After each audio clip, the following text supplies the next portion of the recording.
আজকে আমরা করব সর্ষে দিয়ে কুমড়ো পাতায় চিংড়ি মাছের পাতুরি। তো তার জন্য 250 চিংড়ি মাছ ছাড়িয়ে রেখে দেওয়া হয়েছে। এর উপরে নুন, একটু হলুদ আর সর্ষের তেল দিয়ে ভালো করে এটাকে ম্যারিনেট করে রেখে দিতে হবে। ম্যারিনেট করে 10 মিনিটের জন্য এটাকে ছেড়ে দিতে হবে, যাতে নুনগুলো মাছের ভিতরে ভালো করে ঢুকে যায়। তো এর মধ্যে আমরা পাতুরির যে মশলাটা আছে সেটাকে বানিয়ে নেব। তার জন্য আমি নিয়েছি সাদা সর্ষে, কালো সর্ষে সবই 1 চামচ করে, 1 চামচ পোস্ত, কাঁচা লঙ্কা আর হচ্ছে কি কয়েকটা কাজু বাদাম। কাজু বাদামটা দিলে কি হয়, একটু টাইট হয়। আর একটু নুন দিয়ে দিতে হবে, তাহলে কি হবে যে যখন আপনি সর্ষেটা বাটবেন তিতো হবে না।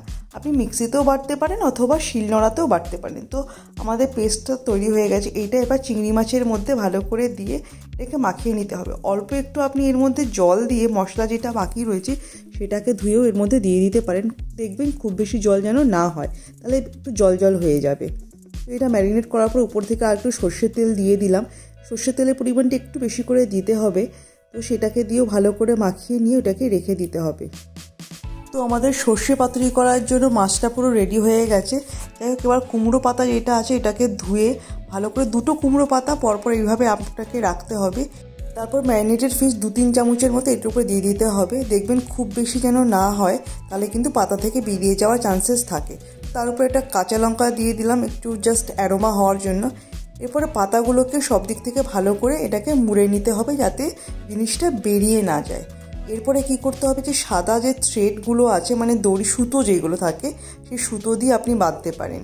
অথবা অনেকে কি করে, কলা গাছের যে দড়ির মতো যেটা হয় সেটা দিয়েও বাঁধা যেতে পারে। তো আমাদের কাছে সেটা নেই দেখে এখন আমরা সুতো দিয়ে এটাকে বাঁধছি। ভালো করে এটাকে একটু বেঁধে নিতে হবে যাতে এটা বেরিয়ে না যায়, কিন্তু অতটা টাইট করেও বাঁধবেন না যাতে পাতাটা যেন ছিঁড়েও না যায়। তো বাকি মাছগুলোকেও আমি এইভাবে বেঁধে নিলাম, নিয়ে 3টে মোট পাতুরি তৈরি হলো। এখন আমাকে কড়াইটাকে গরম করতে হবে। এর মধ্যে একটু সর্ষের তেল দিয়ে ভালো করে স্প্রেড করে নিলাম। এরপরে এখানে আমি 2টো রেসিপি দেখাবো। 2টো আমি পাতুরি করব হচ্ছে গিয়ে কড়াইতে দিয়ে, আর একটা হচ্ছে গিয়ে ভাপা। তো এর মধ্যে আমি 2টো দিয়ে এটাকে রেখে দিলাম, ঢাকনাটা দিয়ে 10 মিনিটের জন্য রেখে দিলাম।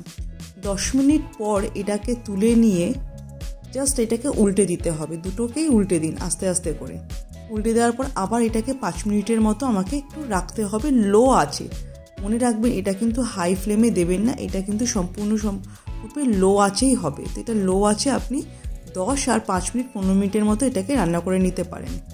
এরপরে যখন এটা আপনি বার করবেন দেখবেন সুন্দর একটা অ্যারোমা বেরোবে, আর এটা গরম ভাতের সাথে খুব ভালো লাগবে।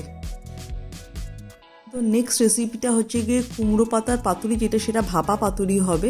তো একটা কন্টেনারের মধ্যে ওটাকে দিয়ে একটা কড়াইতে স্ট্যান্ড দিয়ে এটাকে বসিয়ে দিলাম, দিয়ে ঢাকনাটা চাপা দিয়ে মোটামুটি আপনাকে 10 মিনিটের মতো লো আছে এটাকে করতে হবে।